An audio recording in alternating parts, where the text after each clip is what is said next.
بچوں کو مدرسوں میں لائیے، انشاءاللہ یہ خود بھی کامیاب ہوں گے۔ بہت سے لوگ ڈرتے ہیں اگر ہم نے اپنے بچے کو حافظ بنایا تو تھوڑی سی تنخواہ ہوگی، کیسے کھائے گا، کیسے رہے گا؟ میں آپ کو بتا دیتا ہوں 1.5 لاکھ تنخواہ پانے والے اتنا شاندار نہیں کھا سکتے جتنا 5 لاکھ تنخواہ پانے والا مولوی کھا لیتا ہے۔ دوستو آپ کے گھر میں دیسی مرغا اسی وقت کرتا ہے جب کوئی مولانا مہمان ہے، اللہ خوب کھلاتا ہے۔ آپ بنا کر کے دیکھو، کوئی تنگی نہیں، کوئی پریشانی نہیں، اچھا کھاتا۔ کوئی مولوی تنہا نہیں کھاتا، اس کے ساتھ 2-4 آدمی اس کے دسترخوان پہ ضرور رہتے ہیں۔ شیخ الاسلام مولانا حسین احمد مدنی رحمۃ اللہ علیہ، جن کی تنخواہ صرف 500 روپے تھی اور روزانہ دسترخوان پر 50 مہمان رہتے تھے۔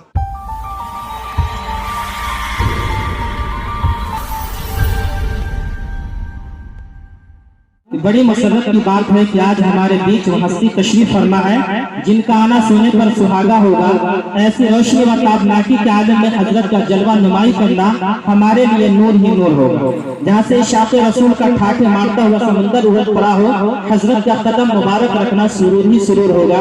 میری مراد آج کے مہمان خصوصی مشفق و مربی عظیم المرتبہ استاد محترم حضرت مولانا مفتی راشد صاحب دامت برکاتہم، جو اپنے تمام مشغولیات مصروفیات کو بلا طاق رکھ کر پروگرام کو زینت بخشی ہے، جس پر ہمارے احساس کی دنیا روشن ہو رہی ہے۔ ہم تمام اہل کمیٹی کی طرف سے، منتظمین کی طرف سے حضرت کا تہ دل سے شکریہ ادا کرتے ہیں اور دعا کرتے ہیں اللہ تعالی حضرت کا سایہ ہمارے سروں پر تا دیر قائم دام رکھے۔ میں منتظمین حضرات اور خصوصاً یہاں کے محترم صاحب مولانا سلامت اللہ صاحب صاحبی اور ڈاکٹر مجیب الرحمان سے گزارش کروں گا کہ آپ ساتھ بنا کر حضرت کا استقبال کریں۔ دلوں میں جستجو بڑھتی ہے اور تنویر ہوتی ہے، دلوں میں جستجو بڑھتی ہے اور تنویر ہوتی ہے، سبھی مردہ دلوں میں زندگی تحریر ہوتی ہے۔ دلال جب یہ دیتے ہیں تو عقل تنگ رہتی ہے، ہمارے شیخ کی کچھ اس طرح تقریر ہوتی ہے۔ آج کی آپ کے بیچ استاد محترم حضرت مولانا مفتی راشد صاحب دامت برکاتہم ہمارے شیخ تشریف فرما ہے۔ حضرت کا استقبال 4 مصرع سے کروں گا۔ حقیقت میں مقام حرف کے ہتھیار ہے مفتی راشد صاحب، حقیقت میں مقام حرف کے ہتھیار ہے مفتی راشد صاحب، رسول اللہ کے سنت کے پہرے دار ہے مفتی راشد صاحب۔ بھلا کیوں نہ کافی شرک و بدعت نام راشد سے مولانا مزکی صاحب، حقیقت میں مقام حرف کے ہتھیار ہے مفتی راشد صاحب، رسول اللہ کے سنت کے پہرے دار ہے مفتی راشد صاحب۔ بھلا کیوں نہ کافی شرک و بدعت نام راشد سے زمانے بھر میں جیسے حیدر کرار ہے راشد صاحب، اور کسی سالس کو فیصل مان کر میدان میں آؤ، جہاں چاہو بلا لو آج بھی تیار ہے مفتی راشد صاحب۔ حضرت مولانا مفتی راشد صاحب کا ساتھ۔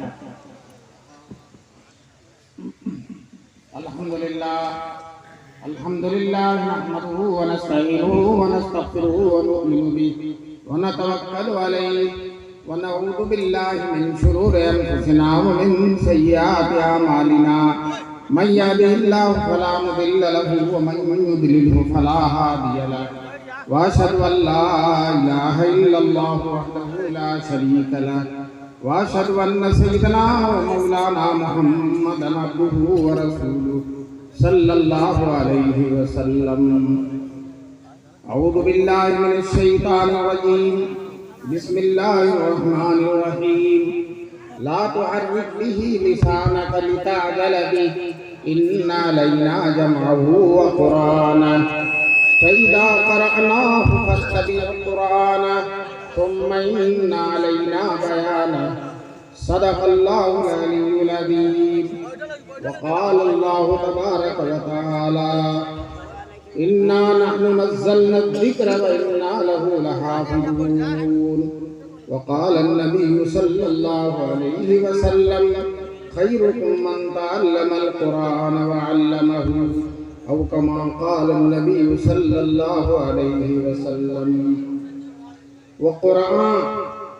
وقرآن جو غذا بھی ہے، دوا بھی ہے، شفا بھی ہے۔ وہ قرآن جو غذا بھی ہے، دوا بھی ہے، شفا بھی ہے، اسی سے ہوتی ہے سب منازل ہائی رکھانی۔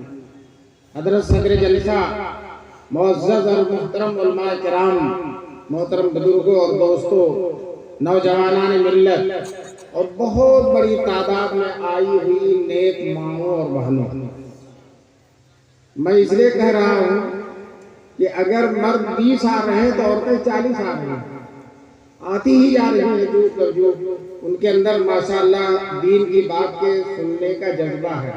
اور یہ جو بچے حافظ ہوتے ہیں اس میں ماؤں کا کافی دخل ہوتا ہے۔ ابا تو کہتا ہے آج رہنے دے، جانے دو، ماں کہتی ہے اگر مدرسے نہیں جاؤ گے تو خیریت نہیں۔ تو ماں کی سختیوں کی وجہ سے، ماں کے اہتمام کی وجہ سے اور ماں کی جرأت ایمانی کی وجہ سے ماشاءاللہ یہ بچے حافظ اور عالم ہوتے ہیں۔ اللہ تبارک تعالیٰ ان نیک ماؤں اور بہنوں کی شرکت کو قبول فرمائے۔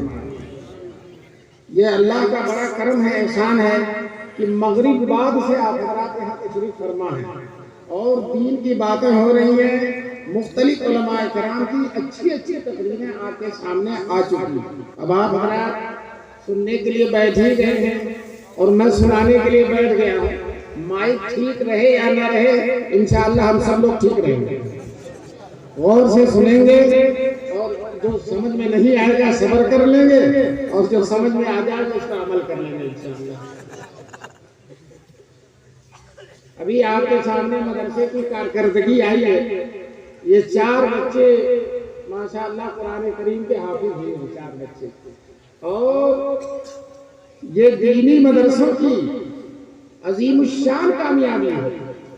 آج پورے عالم میں دین اسلامی حکومتوں کی وجہ سے زندہ نہیں ہے، سعودی عرب کی حکومت کی وجہ سے، شام اور یمن کی حکومت کی وجہ سے دین زندہ نہیں ہے، بلکہ یہ چپے چپے میں جو مدارس ہیں چھوٹے بڑے، انہیں کی برکت سے دین زندہ ہے۔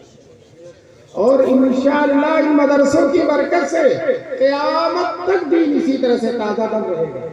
لاک ڈاؤن لگا تھا، ساری چیز بند ہو گئی تھی، ٹرین بند، جہاز بند، دفاتر بند، ساری چیزیں بند ہو گئی تھی، لیکن الحمدللہ قرآن کا حافظ ہونا بند نہیں ہوا۔ کیوں؟ مدرسے بند ہو گئے، مسجدیں بند ہو گئی، تو بچے گھر میں بیٹھ گئے، اور لاک ڈاؤن لگا، اس وقت گھر میں بیٹھ کر پڑھنا شروع کیا، اور لاک ڈاؤن ختم ہوا تو کم سے کم 25-30 ہزار بچے ملک میں حافظ ہو گئے، جنہیں لاک ڈاؤن بھی نہیں روک سکا۔ انشاءاللہ قیامت تک کوئی چیز ان کو روکنے والی نہیں۔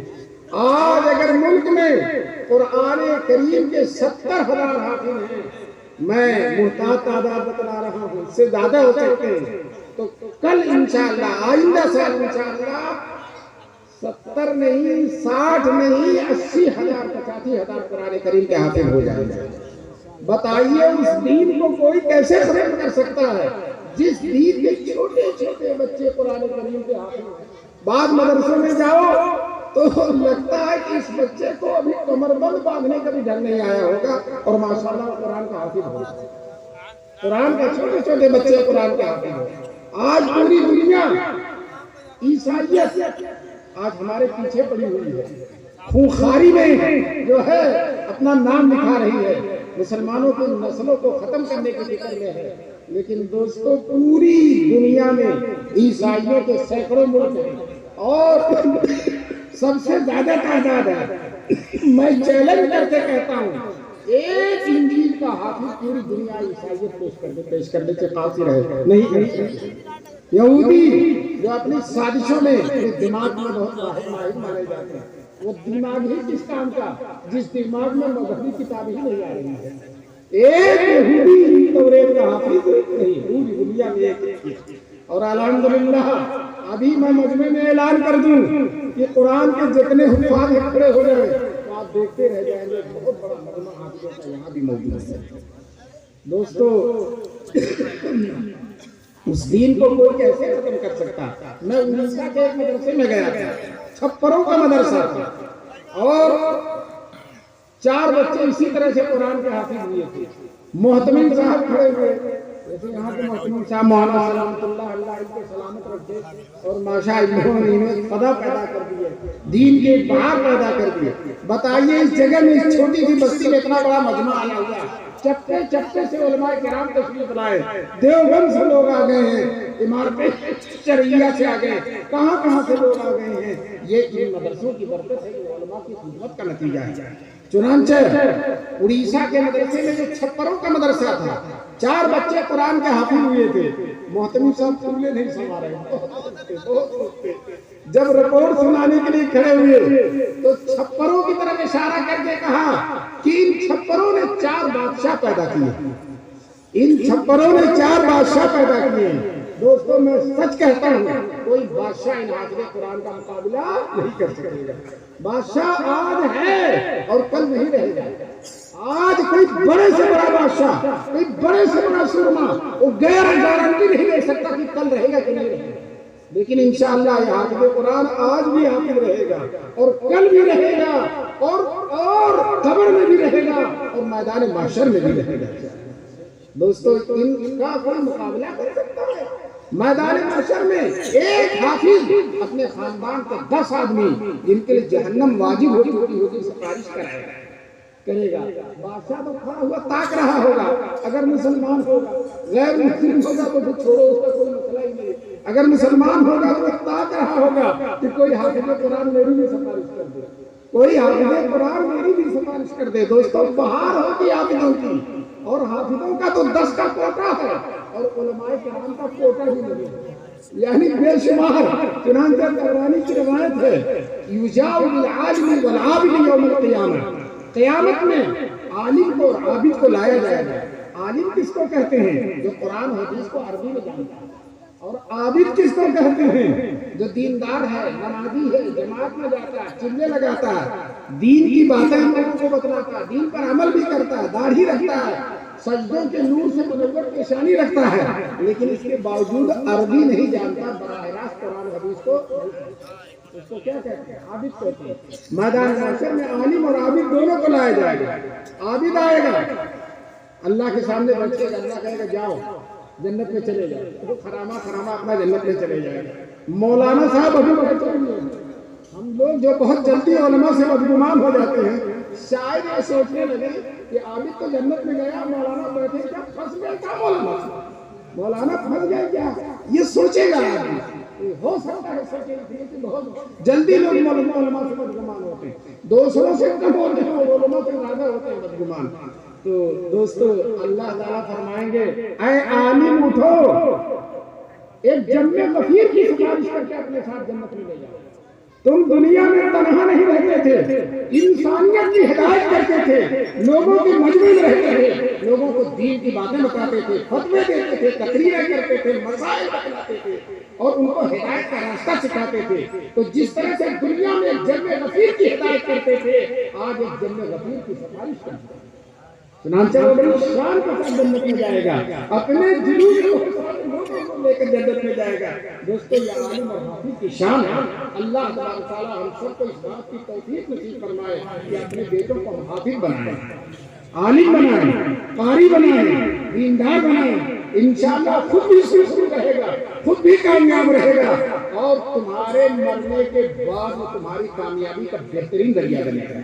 حدیث میں آیا ہے کہ ایک حافظ قرآن اللہ کے سامنے پیش کیا جائے گا, وہ آ کر کھڑا ہوگا, اللہ تعالیٰ اس کے باپ کو بھی بلائے گا, وہ باپ بھی کھڑا ہوگا, ہو سکتا ہے باپ جاہل ہو, عالم نہ ہو, وہ بھی کھڑا ہوگا. اللہ تعالیٰ حافظ قرآن سے کہیں گے پڑھو, پڑھتے جاؤ.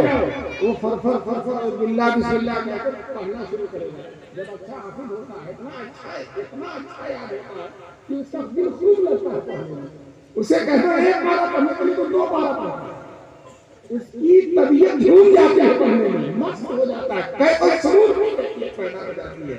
چنانچہ اللہ تعالیٰ کہیں گے پڑھو, ایک آیت پڑھے گا اور باپ کا ایک درجہ بڑھے گا, دوسری آیت پڑھے گا دوسرا درجہ, بیٹا پڑھتا جائے گا اور باپ کا درجہ بڑھتا چلا جائے گا. دوستو ہمارے دارالعلوم دیوبند کے سابق شیخ الحدیث حضرت مفتی سعید صاحب اللہ ان کی قبر کو نور سے بھر دے, اس حدیث کو سنا کر ایک لطیفے کی بات کہتے تھے. فرماتے تھے ڈنڈا کھایا بیٹے نے اور درجہ بڑھ رہا باپ کا, ڈنڈا کھایا بیٹے نے اور درجہ بڑھ رہا ہے باپ. کیوں؟ یہ جو بچے حافظ ہیں, موٹے صحت مند لوگ سوئے رہتے ہیں, اور یہ دبلا پتلا بچہ فجر سے 1 گھنٹہ پہلے اٹھ کر تیار ہو جاتا ہے, اور حافظ صاحب بھی آ کر مصلی کو بیٹھ جاتے ہیں اور کہتے ہیں لاؤ صاحب, بڑے جلال کے ساتھ فرماتے ہیں. تو بچہ جاتا ہے اور اگر سبق سنانے میں تھوڑی بھی غلطی ہو گئی تو حافظ صاحب تھپڑوں کا ناشتہ دیتے ہیں. تو مفتی صاحب اسی کی طرف اشارہ کر رہے تھے. ڈنڈا کھایا بیٹے نے اور درجہ بڑھ رہا باپ کا. کیوں باپ کا درجہ بڑھ رہا؟ باپ نے قربانی دی. باپ نے اس کو انگلش میڈیم میں نہیں بھیجا. باپ نے اس کو سعودی عرب کمانے کے لیے نہیں بھیجا. باپ نے اس کو گلیوں میں آوارہ گھومتے ہوئے نہیں چھوڑا, بلکہ باپ نے اس کو انجمن اسلامیہ میں لا کر داخل کرا دیا. تو باپ نے جو قربانی دی ہے آج اس کو قربانی کا پھل پانے کا وقت ہے. وہ لوگ جن کے 6 بیٹے 7 بیٹے تھے, ایک کو بھی حافظ نہیں بنایا, کہتے افسوس ملیں گے ہاں کہ ایک بیٹے کو حافظ بنا دیا ہوتا تو آج میرا بھی درجہ بڑھتا. تو دوستو بیٹا پڑھتا جائے گا اور باپ کا درجہ بڑھتا چلا جائے گا. اسی طرح سے جو ہے بڑا ہی رتبہ, بڑی ہی شان. دوستو ہم نے سے مرنا ہر ایک کو, مریں گے نا.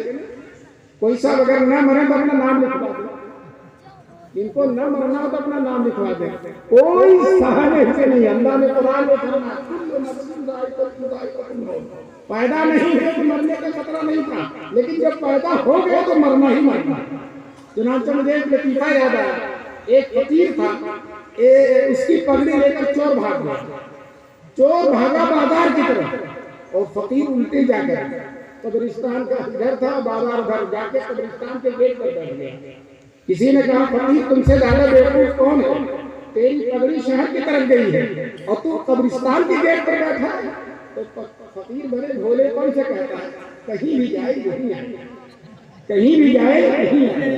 تو دوستو میں بھی آپ سے کہتا ہوں آپ کہیں رہو, وائٹ ہاؤس میں رہو, لال قلعے میں رہو, تاج محل میں رہو, ہوائی جہازوں پر چلو اور شاندار ایئر کنڈیشن جو ہے دفتروں میں بیٹھو, لیکن ایک دن موت تو آئے گی. اینما تکونوا یدرککم الموت, جہاں بھی رہو گے موت کو پکڑ لے گی, موت پکڑ لے گی. موت کو ہمیں نہیں تلاش کرنا ہے, موت ہماری تلاش میں رہے گی. تو دوستو جب سب کو مرنا ہے تو وہ کام کرنا چاہیے جو مرنے کے بعد انسان کو سرخرو کرے. مرنے کے بعد کام آئے. اصل زندگی تو مرنے کے بعد سے شروع ہوتی ہے اور وہ زندگی ختم ہونے والی نہیں ہے. اللہ نے قرآن میں فرمایا وَإِنَّ الدَّارَ الْآخِرَةَ لَهِيَ الْحَيَوَانُ, آخرت کا گھر ہمیشہ ہمیشہ رہنے والا, وہ کبھی ختم ہونے والا نہیں. دنیا تو ختم ہو گئی, کورونا آیا اور پورا گاؤں صاف ہو گیا. ایک آدمی صحت مند ہے, تندرست ہے, اور بازار جا رہا تھا, موٹر سائیکل لڑ گئی اور ختم. تو اچانک دنیا ختم ہو جاتی ہے, لیکن قبر کی زندگی ختم ہونے والی نہیں ہے جب تک کہ قیامت نہ آ جائے, اور قیامت کے بعد والی زندگی کبھی ختم ہونے والی نہیں ہے. تو دوستو چالاک ہیں وہ لوگ, ہوشیار ہیں وہ لوگ, سمجھدار ہیں وہ لوگ جو آخرت کی زندگی کی تیاری کرتے ہیں. آخرت کی زندگی کی تیاری میں سے تیاری یہ بھی ہے کہ اپنی اولاد کو دیندار بناؤ, اپنی اولاد کو عالم بناؤ, اپنے اولاد کو حافظ بناؤ. اگر تم نے اپنے بیٹے کو عالم بنایا, حافظ بنایا, تو میں نے دیکھا ہے یہ طبقہ کبھی بے وفا نہیں ہوتا, بے وفائی نہیں کرتا.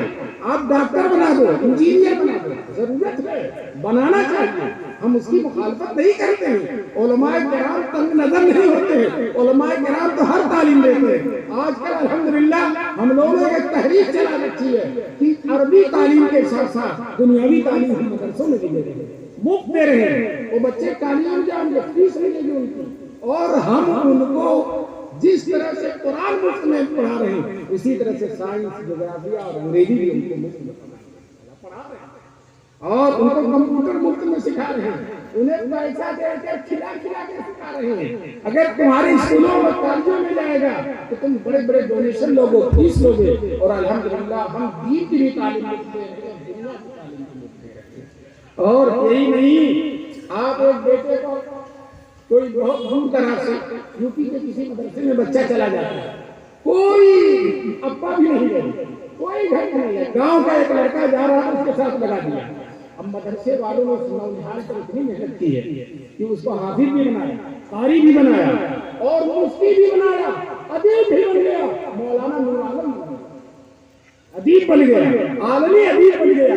باپ کو پتہ ہی نہیں میرا بیٹا کیا کیا بن گیا, لیکن ان علماء کرام نے اس کے اوپر محنت کیا، ہر طرح سے ان کو جو ہے نوازا، ہر طرح سے کھلایا پلایا۔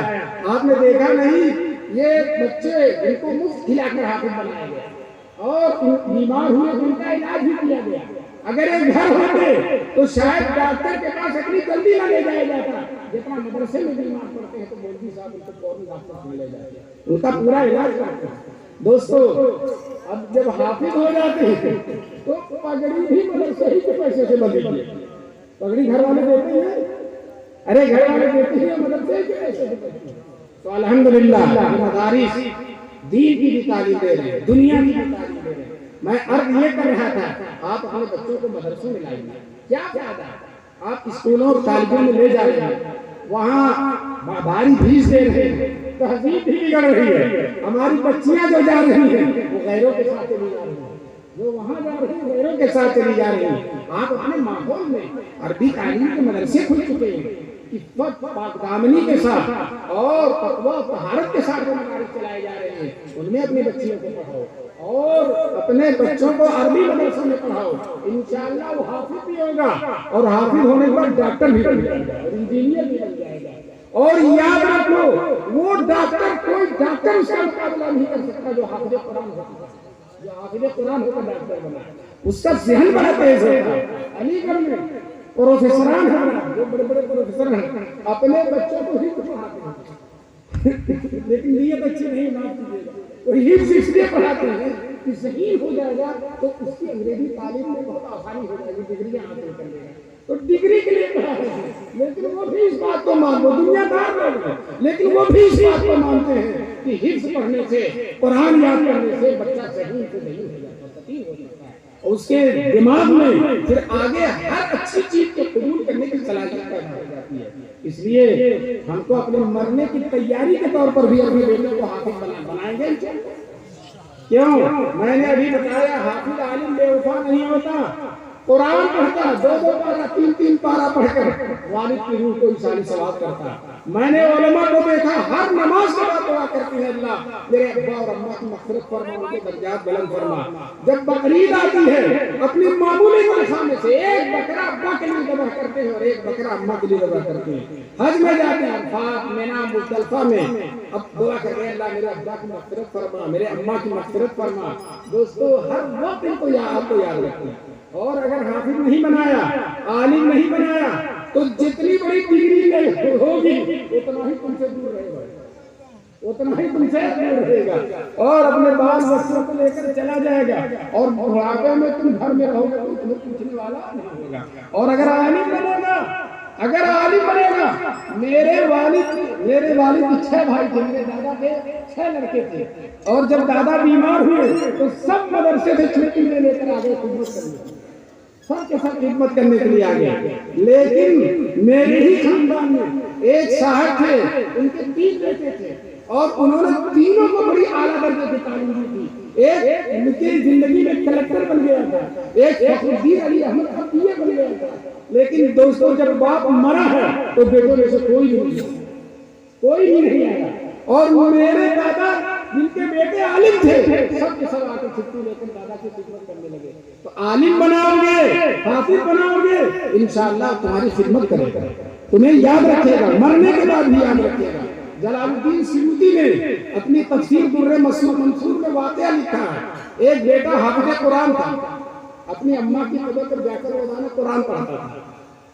تو آپ اپنے بڑے کو جب قرآن پڑھیں گے تو بڑے کو خواب میں بھی دیکھیں گے۔ چنانچہ اماں خواب میں آئی اور اماں نے کہا بیٹے میری قبر پر جب تم آیا کر تو آتے ہی قرآن نہ پڑھا کر، تھوڑی دیر رک جائے گا۔ ابھی بتایا نا حافظ عالم بڑے تیز ہوتے ہیں، تو بیٹا خواب ہی میں اماں سے معلوم کر رہا، اماں ایسا کیوں، میں آپ کی قبر پر آؤں تو آتے ہی قرآن نہ پڑھوں، تھوڑی دیر رک جاؤں، ایسا کیوں آپ کہہ رہے ہیں؟ تو ماں کہتی ہے بیٹے جب تو میری قبر پر آتا ہے اور آتے ہی قرآن پڑھنا شروع کر دیتا تو میری قبر سے لے کر تیرے منہ تک اتنا نور ہوتا ہے، اتنا نور ہوتا ہے کہ تیرا چہرہ نہیں دیکھ پاتی، تیرا چہرہ نہیں دیکھ پاتی۔ دوستو یہ نور کون دے گا؟ یہ حافظ دے گا، یہ عالم دے گا، یہ قاری دے گا۔ اس لیے آپ دھوکہ نہ کھائیے، بہت زیادہ دماغ کو ہائی نہ بنائیے، آپ اپنے بچوں کو مدرسوں میں لائیے، انشاءاللہ یہ خود بھی کامیاب ہوں گے۔ بہت سے لوگ ڈرتے ہیں اگر ہم نے اپنے بچے کو حافظ بنایا تو تھوڑی سی تنخواہ ہوگی، کیسے کھائے گا، کیسے رہے گا؟ میں آپ کو بتا دیتا ہوں 1.5 لاکھ تنخواہ پانے والے اتنا شاندار نہیں کھا سکتے جتنا 5,000 تنخواہ پانے والا مولوی کھا لیتا ہے۔ دوستو آپ کے گھر میں دیسی مرغا اسی وقت کرتا ہے جب کوئی مولانا مہمان آتا ہے، اللہ خوب کھلاتا ہے۔ آپ بنا کر کے دیکھو، کوئی تنگی نہیں، کوئی پریشانی نہیں، اچھا کھاتا، کوئی مولوی تنہا نہیں کھاتا، اس کے ساتھ 2-4 آدمی اس کے دسترخوان پہ ضرور رہتے ہیں۔ شیخ الاسلام مولانا حسین احمد مدنی رحمۃ اللہ علیہ، جن کی تنخواہ صرف 500 روپے تھی اور روزانہ دسترخوان پر 50 مہمان رہتے تھے، 50 کم سے کم رہتے تھے۔ آج دارالعلوم دیوبند کے بہت بڑے محدث مولانا نعمت اللہ صاحب وہ فرماتے ہیں میں نے طالب علمی کے زمانے میں شیخ الاسلام کے دسترخوان پر سالن اتلا اور روٹی کھائی، اور آج 90 سال کی عمر ہو گئی ہے، بادشاہوں اور وزیروں اور نوابوں کی بھی دعوت کھائی ہے، لیکن اس مرد قلندر کے دسترخوان پر جو لذت ملی وہ کہیں نہیں ہے۔ تو دوستو یہ علم دین کی لذت ہے، یہ تقویٰ کی لذت ہے، طہارت کی لذت ہے۔ میں ان بچوں کو مبارکبادی دیتا ہوں کہ اللہ تبارک تعالیٰ نے ان کو حافظ قرآن بنایا، ان کے گھر والوں کو مبارکبادی دیتا ہوں کہ تمہارے گھر میں حافظ قرآن داخل ہو گیا، انشاءاللہ ان کو میدان محشر میں سرخرو رکھے گا انشاءاللہ۔ اس لیے دوستو مسلمانوں ان مدرسوں کی قدر کیجئے جن مدرسوں نے ہمارے دین کی ایسی خدمت کی ہے۔ دوستو آپ تو اپنے ملک کے حالات جانتے ہیں کتنے خطرناک خراب ہیں، لیکن اس کے باوجود پوری دنیا میں اسلام کی جتنی شاندار حالت اس ملک میں ہے دنیا میں کہیں نہیں ہے، دنیا میں کہیں نہیں ہے۔ ان حالات کے باوجود بھی دوستو چپے چپے میں عالم حافظ مدرسے سب قائم ہیں۔ یہی دارالعلوم دیوبند جس کا مولانا نے بڑے جذباتی انداز سے تذکرہ کیا تھا، اور سچ ہے دارالعلوم دیوبند کے ساتھ جتنا بھی جذبات پیش کیا جائے سب ہے۔ تو جب دارالعلوم دیوبند قائم ہوا تھا، دارالعلوم دیوبند سے پہلے انگریزوں کی حکومت قائم ہو گئی، اور انگریزوں نے اپنی حکومت کے زور میں اعلان کر دیا، وزیر تعلیم لارڈ مکالے نے اعلان کر دیا ہم ایسے ہندوستانی بنائیں گے جو صورت اور شکل کے اعتبار سے ہندوستانی ہوں گے اور ذہن و دماغ کے اعتبار سے ہندوستانی ہوں گے۔ ہم ان کے دماغ کو پھیر دیں گے، اسلام سے پھیر دیں گے، اسلامی تہذیب سے پھیر دیں گے، ہم ان کو عیسائی بنا دیں گے، صورت اور شکل کے اعتبار سے ہندوستانی رہیں گے لیکن ذہن و دماغ کے اعتبار سے ہندوستانی بنا دیں گے۔ دوستو یہ تو حکومت کا ارباب اقتدار کا تخت و تاج کا اعلان تھا، لیکن کتاب اور گوریے کو بھی اعلان تھا۔ دیوبند کے مردان قلندر نے اللہ ان کی قبروں کو نور سے بھر دے، مولانا رشید احمد گنگوہی، مولانا قاسم ناظم نانوتوی، حضرت حاجی امداد اللہ مہاجر مکی اور ان کے ناموں اور رفقا، یہ فقیر لوگ غریب لوگ انہوں نے بڑی عاجزی کے ساتھ بڑی انکساری کے ساتھ توکل علی اللہ اعلان کر دیا کہ ہم انشاءاللہ مدرسہ قائم کر کے ایسے ہندوستانی بنائیں گے جو صورت و شکل کے اعتبار سے ہندوستانی ہوں گے اور ذہن و دماغ کے اعتبار سے مکی اور مدنی ہوں گے۔ بتاؤ مسلمانوں ہم مکی اور مدنی ہیں کہ نہیں؟ ہم ہیں مکی مدنی، ہم یہاں ہیں لیکن ہمارا دل مدینے میں ہے، حب احمد ازل ہی سے سینے میں ہے، ہم یہاں ہیں ہمارا دل، میں یہاں ہوں میرا دل مدینے میں ہے۔ ہر مسلمان مدینہ جانے کے لیے بےتاب رہتا ہے، یہ مدینے کی محبت، یہ مدینے کا جذبہ، یہ مدینے کے ساتھ شغف اور لگاؤ، یہ دوستو ہمارے علماء دیوبند کا فیض ہے، الحمدللہ نانوتوی گنگوہی کا فیض ہے۔ انہوں نے اس کے رسول کی بھٹی ہمارے سینے کے اندر سے لگا دی۔ ہم صرف اس کے رسول کا دعویٰ نہیں کرتے ہیں، ہم اس کے رسول کے تقاضوں پر عمل کرتے ہیں۔ ہم حضور کے دین کی محبت رکھتے ہیں، حضور کی امت سے محبت رکھتے ہیں اور حضور کے دین کی حفاظت میں ہم ہر قربانی دینے کے لیے تیار ہیں۔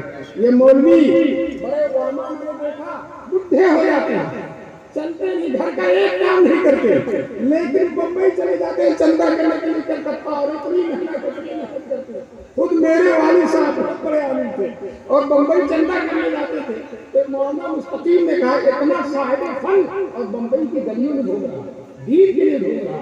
مولانا عثمان ایک بہت بڑے عالم تھے اور بمبئی وغیرہ چندہ کرنے جاتے تھے، تو اپنا تعارف کرا رہے ہیں رمضان کی تعطیل میں یہ دین کا خادم، رمضان کی تعطیل میں یہ دین کا شادی چندے کے لیے شکل گدایا ملے گا دوستو، چندہ کر کے ایک ایک طریقہ اکٹھا کر کے ہم ان مدرسوں کو چلا رہے ہیں۔ اور اللہ تعالیٰ بانی دارالعلوم دیوبند مولانا قاسم کی روح کو اللہ تبارک تعالیٰ پوری ملت کی طرف سے بہترین بدلہ نصیب فرمائے۔ اس مرد قلندر نے، اس مرد مومن نے ایمانی فراست سے سوچ لیا تھا کہ یہ جو نوابوں کے مدرسے ہیں، یہ جو حکومتوں کے مدرسے ہیں، یہ آج ہیں کل نہیں رہے گے، آج ہیں کل نہیں۔ چنانچہ دیوبند سے پہلے نواب صاحب مدرسہ چلاتے تھے، عمارت وہ بناتے تھے، طلبہ کے کھانے وہ دیتے تھے، مدرسین کی تنخواہیں وہ دیتے تھے، لیکن اس کا نقصان کیا تھا؟ جس دن نواب صاحب ناراض ہو گئے 5 منٹ میں مدرسہ بنا، کمر میں تاڑی لگا دیا، استادوں سے کہا ہم تنخواہ نہیں دیں گے، طلبہ سے کہا چلے جاؤ ہم کھانا نہیں کھلائیں گے، دوستو بند ہو گیا مدرسہ۔ لیکن مولانا قاسم نانوتوی نے نوابوں، بادشاہوں، جاگیرداروں کے ہاتھ سے نکال کر مدرسے کو ہم سب لوگوں کے ہاتھ میں دے دیا، عام مسلمانوں کے ہاتھ میں۔ نواب آج ہے کل نہیں رہے گا، وزیر کل آج ہے کل نہیں رہے گا، لیکن عوام تو ہر دن رہے گا انشاءاللہ۔ اور جب مدرسہ عوام کے ہاتھ میں ہے تو جس طرح سے عوام ہمیشہ رہیں گے انشاءاللہ مدرسے بھی رہیں گے۔ آج یہ چندہ کرنے والے جانتے ہیں، ایک نے 20,000 چندہ دیتا ہے، وہ کہہ دیا مولوی صاحب GST کی وجہ سے ایک دم کوئی نفع ہی نہیں اور سارا پیسہ ٹیکس میں چلا گیا، زکات کا ہی نہیں، اس نے روک دیا۔ اب وہ مولوی پریشان ہے، اللہ 20,000 کی رقم ہے، ابھی آگے بڑھتے ہیں، ایک نیا آدمی مل جاتا ہے، کہتا مولانا 30,000 کی رسید کاٹ دو، 30,000 کی رسید کاٹ دو، ایک دروازہ بند ہوتا ہے دوسرا دروازہ کھل جاتا ہے۔ دوستو یاد رکھو انشاءاللہ یہ مدرسے چلتے رہے گا۔ ہماری اور آپ کی سعادت کی بات ہے کہ مدرسوں کی فکر رکھیں، ان کو اپنائیں، یہ ہمارے حضور کی علامت ہے، ایک ہمارے حضور کی یادگار ہے مدرسے۔ مجھے ایک عالم کی بات بہت پسند آئی، اللہ تعالیٰ اگر حضور کو بھیج دے اس وقت، اللہ کی قدرت میں بھیج دے، دوبارہ بھیج دے، اگر دل فرد نہ تو حضور کسی بنگلے میں نہیں کہہ رہے ہیں، کسی شاندار ہوٹل میں نہیں کہیں گے، حضور کہیں گے میں ان مدرسوں کے کانٹ اور بوریوں میں رہوں گا جن مدرسوں کے کالے کانٹوں میں میرا قرآن پڑھا ہے۔ دوستو ان کو مدرسوں سے محبت ہے، ان کو مدرسوں سے شرف ہے۔ ہمیں اگر حضور سے عشق ہے، حضور سے محبت ہے تو ہم ان مدرسوں سے محبت کریں گے انشاءاللہ۔ یہ مت سمجھیے گا کہ یہ مدرسہ مولانا سلامت اللہ کا ہے، یہ مدرسہ سارے مسلمانوں کا ہے۔ مولانا سلامت اللہ بھی آج رہیں گے کل نہیں رہیں گے، لیکن یہ مدرسہ انشاءاللہ قیامت تک رہے گا اور آپ کا تعاون بھی رہے گا۔ اللہ تبارک تعالیٰ اس مدرسے کو دین دوگنی اور رات چوگنی ترقیات سے نوازے۔ جو آیت پڑھی تھی اس آیت کا ترجمہ کر کے بات کو ختم کر دوں گا۔ آیت میں نے پڑھی، جب حضور پر قرآن اترتا تھا تو حضور کو اتنا شوق تھا قرآن یاد کرنے کا کہ حضور پڑھتے تھے، جلدی جلدی پڑھتے تھے۔ تو اللہ تعالیٰ نے حضور سے کہا لا تحرک به لسانک، میرے محبوب آپ قرآن کو حرکت نہ دیجیے، زبان رکھیے، اِنَّا عَلَيْنَا جَمْعَهُ قرآن میری ذمہ داری ہے۔ دیکھیے یہ قرآن کتنی اہم چیز ہے، اللہ ذمہ داری لے رہے ہیں، میری ذمہ داری ہے اِنَّا عَلَيْنَا جَمْعَهُ قرآن، آپ کے سینے میں قرآن کا جمع کر دینا اور قرآن کا پڑھا دینا۔ دوستو اللہ نے ذمہ داری لے لی، حضور نے زبان ہلانا بند کر دیا، اللہ نے براہ راست حضور کے سینے میں قرآن ڈال دیا۔ اس کائنات میں سب سے پہلے قرآن کے حافظ جناب رسول پاک صلی اللہ علیہ وسلم۔ آج یہ چاروں بچے اپنے محبوب سے مل گئے، حضور حافظ تھے، بچے بھی حافظ تھے۔ فرق اتنا ہے کہ حضور نے رٹا نہیں اور ان بچوں کو رٹنا پڑتا۔ ہمارے استاد مانتے تھے اور غور سے پڑھو اور غور سے پڑھو، حضور کے استاد اللہ تعالیٰ کہہ رہے مت پڑھو مت پڑھو مت یاد کرو، اور ہمارے استاد کہتے تھے یاد کرو یاد کرو۔ چنانچہ ہم نے دیکھا ہی کہ پڑھنے والے اتنا جھومتے ہیں کہ پیچھے کپڑا سکڑ جاتا ہے، اتنا جھومتے ہیں۔ اور ہمارے دوست تھے علی الدین صاحب، وہ تو اتنا جھومتے تھے 3 قسطوں میں جھومتے تھے، 3 قسطوں میں جھومتے تھے، اور جتنا ہمارے استاد بھی چھڑی مارتے تھے اور اللہ تعالیٰ حضور سے کہہ رہے ہیں، حضور کے استاد کہہ رہے ہیں زبان کو ہلاؤ مت، حرکت مت دو، اِنَّا عَلَيْنَا جَمْعَهُ قرآن، ہمارے ذمہ ہے قرآن آپ کے سینے میں جمع کرنا اور قرآن کو پڑھا دینا۔ فَإِذَا قَرَأْنَاهُ فَاتَّبِعْ قُرْآنَهُ، جب ہم آپ کو قرآن پڑھا دیں تو جیسا ہم نے پڑھایا ہے ویسے ہی پڑھیے، ویسے ہی پڑھیے۔ آج کل دیکھو اہل حق اور اہل باطل کی پہچان ہے اہل حق قرآن صحیح پڑھتے ہیں. اہل حق قرآن جیسا حضور نے پڑھا ہے, جیسا اللہ نے کہا ویسا پڑھتے ہیں. اور اہل باطل کیسے پڑھتے ہیں؟ ایک دن شیعوں کے امام باڑے میں گیا تو ایک شیعہ قرآن پڑھ رہا تھا, لا یو ہے بولا. میں بہت دیر تک سوچا رہا کہ قرآن کو پڑھ رہا تھا, لا یحب اللہ کو لا یو ہے بولا. تو جتنے گمراہ فرقے ہیں وہ قرآن غلط پڑھتے ہیں, اور فرقے کا نام نہیں لوں گا. اہل حق دیوبندی الحمدللہ قرآن صحیح پڑھتے ہیں. کیوں؟ یہ حضور کے متبع ہیں, حضور کے نقش قدم پر چلنے والے ہیں, حضور کے عاشق ہیں. جیسا حضور نے صحابہ کو پڑھایا تھا, صحابہ نے تابعین کو پڑھایا تھا, اسی طرح سے قرآن اہل حق پڑھتے ہیں. اور جو اہل حق نہیں ہوتے تو پتہ نہیں ان کو کون قرآن پڑھاتا ہے, مجھے نہیں معلوم. ان کو قرآن کون پڑھاتا ہے, بالکل غلط سبق پڑھتے ہیں. اور ماشاءاللہ یہ ہمارے مدرسے میں جو قرآن پڑھا جاتا ہے بالکل صحیح حضور کے طریقے کے مطابق پڑھا جاتا ہے.